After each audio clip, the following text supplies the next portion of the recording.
الله معكم أحبائي. آخر تطورات الحرب بين روسيا وأوكرانيا حتى صباح 6 يوليو.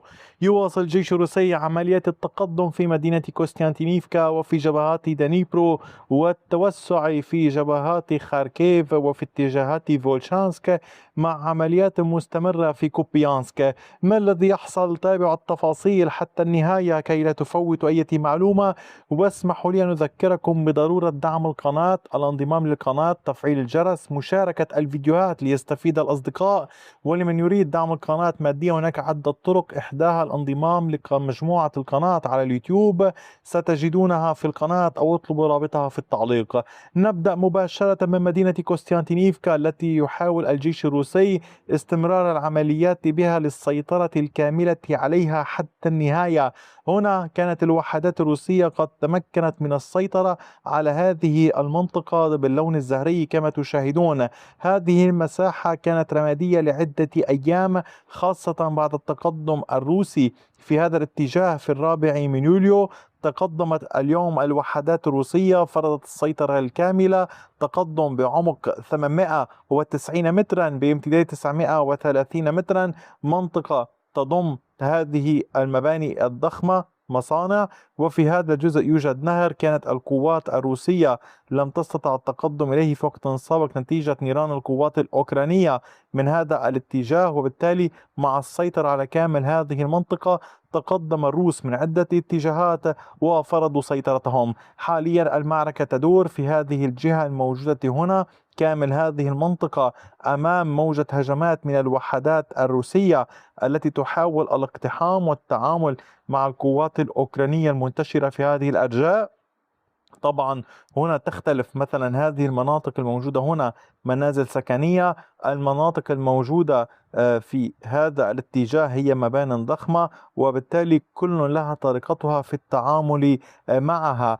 أما على صعيد العمليات في اتجاه آخر، هنا في ضمن مدينة كوستانتينيفكا كانت القوات الروسية قد سيطرت على هذه المساحة باللون الزهري، منطقة سكنية. الجيش الروسي تقدم بعمق 450 مترا، بعرض 620 مترا. القوات الروسية تعمل بنشاط في هذه المنطقة وتحاول حسم الأمتار الأخيرة وصولا إلى نهاية الضاحية السكنية الموجودة هنا، مع استمرار العمليات باتجاه هذه المناطق. حينها يمكن القول إداريا تسيطر القوات الروسية على كامل مدينة كوستانتينيفكا. البعض قد يسأل إذن على كم تسيطر الوحدات الروسية في ظل هذه السيطرة؟ القوات الروسية تسيطر على 94.73% من إجمالي مساحة المدينة، فيما المساحة المتبقية هي مقسومة بين منطقة رمادية ومناطق تحت السيطرة الأوكرانية. أما المعارك فيمكن القول بدأت الضربات الروسية مكثفة بشكل أكبر باتجاه المنطقة هنا، حيث تحاول منع القوات الأوكرانية من إرسال أي إمدادات إلى الوحدات الأوكرانية الموجودة في مدينة كوستانتينيفكا في ضواحيها. هذا هو الحال في مدينة كوستانتينيفكا. في المنطقة الموجودة هنا في دنيبرو، الوحدات الروسية واصلت نشاطها لربط مناطق السيطرة ببعضها البعض.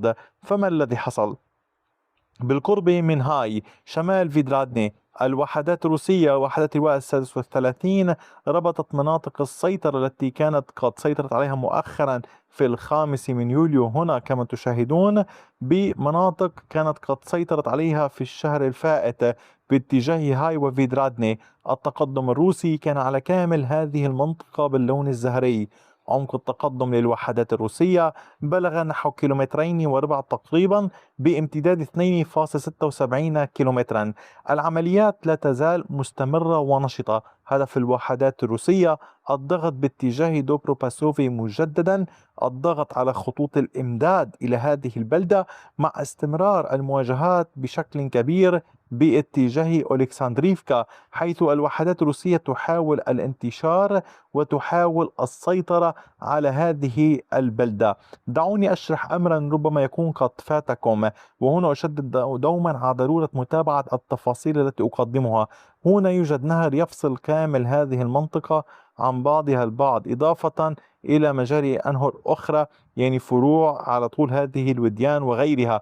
وبالتالي يحاول الجيش الروسي قطع الإمدادات عن كامل هذه المنطقة والسيطرة عليها، على ألكسندريفكا وعلى دوبروباسوفي، وطبعا الضغط لاحقا باتجاه مناطق مختلفة.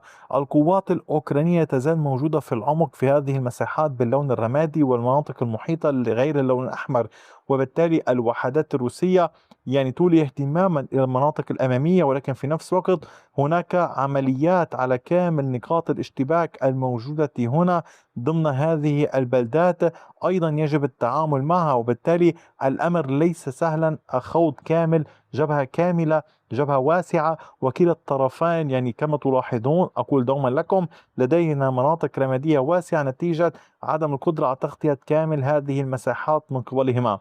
أما على صعيد العمليات باتجاه خاركيف، فالوحدات الروسية نشطت في المنطقة هنا من جبهة أقصى شمال دونيتسك باتجاه خاركيف، ووصلت إلى نوفيمير مسيطرة على كامل هذه المنطقة باللون الزهري. عمق التقدم للوحدات الروسية كان قد بلغ تقريبا 2.78 كيلومتر. سيطرت القوات الروسية على كامل هذه المنطقة الموجودة هنا، هي عبارة عن شارعين إن أمكن القول. سيطر الروس على جزء كبير وواسع أحد الشوارع، فيما تستمر القوات الروسية في التعامل مع الموقع الأوكراني الموجود هنا. سيطروا على أحد المواقع الموجود في هذا الاتجاه، وبالتالي المعركة مستمرة وقائمة. كيف يفيد الجيش الروسي هذا التقدم؟ الوحدات الروسية منذ فترة إن كنتم تلاحظون ضغطت بهذا الاتجاه وهذا الاتجاه، وتضغط اليوم باتجاه نوفيمير. هي عمليات لربط مناطق السيطرة ببعضها البعض وتشكيل خط حماية لمنطقة لوهانسك، واستعادة السيطرة على يعني استعادة السيطرة على هذه المناطق واستكمال السيطرة على مقاطعة لوهانسك. وفي نفس الوقت تحاول دفع الأوكران للدفاع بدل الهجوم باتجاه نوفي وفي محيط ليبوفي. أما على صعيد العمليات في أكثر في خاركيف، فما زال لدينا تقدمان للقوات الروسية. هنا في جبهة كوبيانسك الشرقية الوحدات الروسية تقدمت في محيط هريشكيفكا مسيطرة على كامل هذه المساحة باللون الزهري.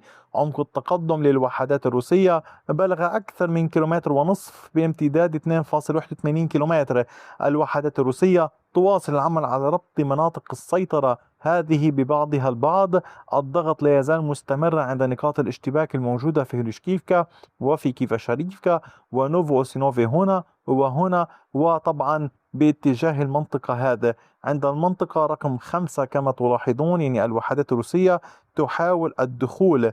هنا يوجد مصانع إن أمكن القول في هذا الاتجاه، وهنا يعني هنجارات، وهنا يوجد منطقة سكنية، منطقة مختلفة يمكن قول كل نمط يعني كل منطقة لها نمط قتال مختلف. أما على صعيد العمليات في جبهة فولشانسك فتقدم واسع للوحدات الروسية على طول هذه المنطقة وتقدم هام. كما تلاحظون هذا التقدم على كامل هذه المساحة باللون الزهري. كما تشاهدون هذا التقدم هو بامتداد أكثر من 7 كيلومترات وبعرض أقصاه 1.82 كيلومتر. أهمية هذا التقدم هو التالي: الوحدات الروسية تحاول ربط مناطق السيطرة ببعضها البعض، وبالتالي تحاول السيطرة على كامل هذه المنطقة ودفع الأوكران للخروج من فيلتشا ومحيطها كي لا تشكل أي ضغط على مدينة فولشانسك. يعني من تابع القناة منذ مدة كان يعلم أن الأوكران يهاجمون ويضغطون بشكل كبير نحو مدينة فولشانسك.